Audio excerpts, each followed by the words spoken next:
Before I share my story, I would like to ask everyone a question. My question is, have you ever felt something missing in your life? Something that just felt off? As if there's an endless void in your heart that you're desperately trying to fill? Maybe you're trying to fill it with a heavy work schedule. Maybe your religion. Maybe your cat. Or maybe that giant chocolate cake in the back of your fridge calling your name. Well, you're not alone. My name is Drane, and my story begins when the endless void in my heart was created. I was born following a baby boy, my brother. When I was 3 years old, our father and mother divorced. She married a new man a few months later. Angry, abusive, deceitful, intoxicated. I mean, the list could go on. These words could only describe half of him. I didn't understand why the one person I looked up to and adored could fall into a trap of lies and hate. Could she not see what he was doing to our family?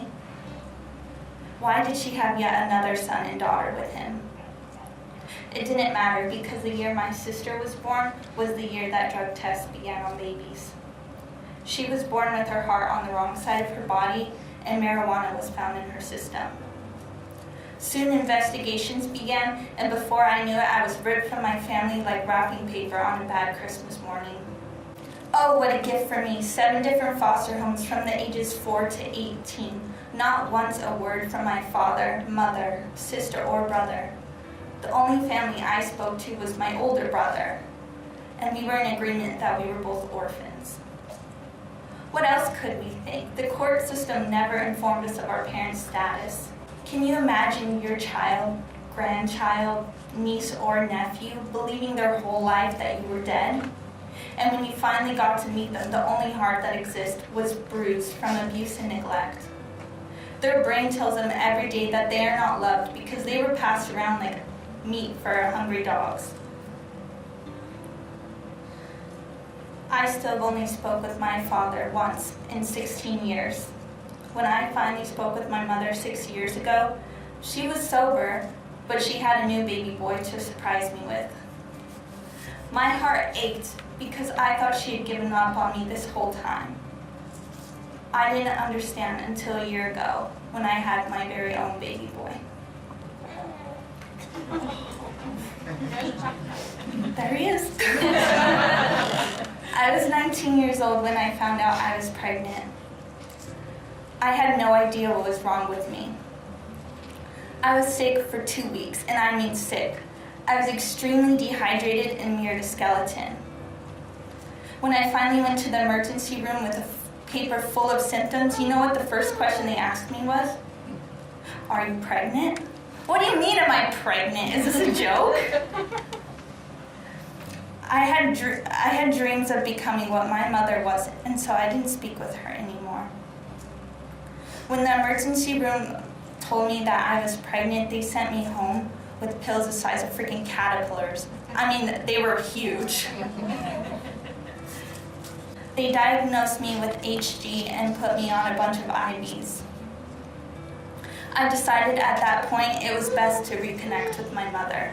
I wanted my baby boy to grow up with family, something that I lacked of. When I called my mother and told her I was pregnant, you could practically feel the tears coming through the phone. She told me that she was proud of me and that she wanted the best healthy lifestyle for her grandson and I. I decided that summer to give up my dreams of going to college and to focus on raising my baby the best that he could be raised. My mother told me about the WIC program, and this is where I also found out about the Nurse-Family Partnership. The Nurse-Family Partnership is wonderful. They've been so generous, and they have given me so much guidance. My son Xander was born in the NICU. He was in there for 2 weeks. If it wasn't for my Nurse-Family Partnership Nurse Diane, I would have lost my mind. It was so hard staying in that hospital for 2 weeks, not knowing when your baby would come out. She was there when I bought my first car as well, when I rented my first apartment, and when Xander cried for 24 hours straight. Can you imagine that? Without my NFP nurse, I would have lost my mind. The impact they have on my family and trust is more than I could have ever imagined. Foster care doesn't prepare you for more than a life of a trash bag. My foster mothers never saw more than a paycheck. What guidance the NFP program gives me is minuscule compared to that of any other program. I know that foster care and the NFP program are very separate issues, but they both deal with one important thing, and that thing is family.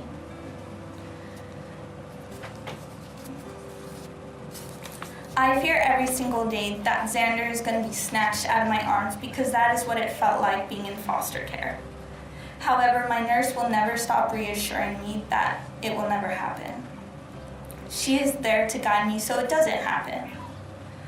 I have finally found that one true thing to fill that void in my heart, and that one true thing is my baby boy.